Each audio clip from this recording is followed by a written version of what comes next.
ዛሬ የስለ ትዳር ክፍል ሁለት ትምህርት ነው። እንግዲህ በተለይ በአብዛኛው ጊዜ ለሴቶች ነው። ይሄ ለሴቶቻችን በተለይ እድሜያችን ይሄዳል፣ ከአማራጭ አይኖረንም።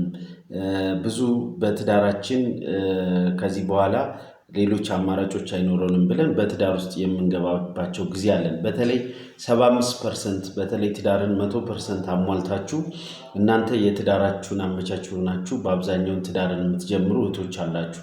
ትዳር ውስጥ ከገባችሁ በኋላ ግን ሁልጊዜ ምክንያቱም ትዳር የጋራ ስሜት ነው፣ የጋራ ጥረት ነው፣ የጋራ ፍላጎት ነው፣ የጋራ መስዋዕት የሚደረግበት ነገር ነው እና ከገባችሁ በኋላ ብዙ ጊዜ ትዳራችሁን እሽሩሩ በማለት ሁልጊዜ በማባበል ሁልጊዜ በማታለል እናንተ ከትዳሩን ከገባችሁ በኋላ ፋይናንስ ሙሉ በሙሉ ሸፍናችሁ ትዳራችሁን እየመራችሁ እያላችሁ እናንተ ግን ብዙ ጊዜ በትዳራችሁ በየቀኑ ያ ሰው የትዳር አጋራችሁ የሌለን ባህሪ የሚያሳያችሁ፣ ጥሩ ስሜት የማይሰማችሁ፣ ጥሩ ነገር የምታሳልፉ እየሆነ ትዳራችሁን ሁልጊዜ በማባበልና በጥሩ ያልሆነ ስሜት እየቀጠላችሁ የምትገኙ ብዙ የእህቶች አላችሁ። በተለይ እንደዚህ አይነት ስሜቶች እናንተ ላይ ተጽዕኖ ያመጣል።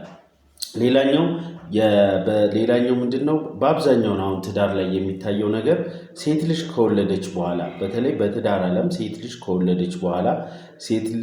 ከወለደች በኋላ የፍቅር ህይወት የማያምራት፣ ሪሌሽንሽፕ የማያምራት፣ እንደ ድሮ እንጆይ ማድረግ የማያምራት ወይም እንደ ድሮ የጥሩ ነገሮችን ከባሏ ጋር ማሳለፍ የማትናፍቅ የማያምራት መስሎን ብዙ ጊዜ የማትፈልግ የሚመስለን አለ።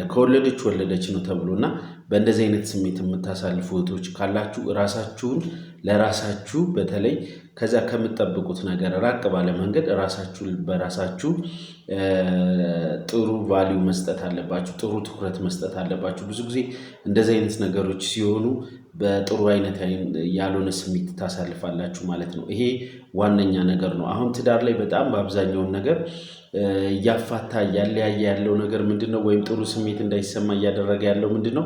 በአብዛኛው ባለትዳሮች ከተገናኛችሁ ከወለዳችሁ በኋላ እንደ ድሮ የፍቅር ህይወት፣ እንደ ድሮ አብሮ መዝናናት፣ እንደ ድሮ አብሮ ብዙ ነገሮችን ማሳለፍ ማቆም ይጀመራል ማለት ነው እና እንደዚህ አይነት ነገሮች ካሉም ብዙ ጊዜ በመቅረፍ ወሳኝ ነገር ነው ለትዳር ጥሩ ስኬትና ጥሩ መንገድ የሚሆን እንደዚህ አይነት ጉዳዮችም ካሉ ባዩ የስነ ልቦና አማካሪ ከእናንተ ጋር ነው። ማንኛውንም አይነት የስነ ልቦና ምክር አገልግሎት በትዳራችሁ ዙሪያ ማማከር ትችላላችሁ። የስነ ልቦና አማካሪ ባዩ ጌታቸው። መልካም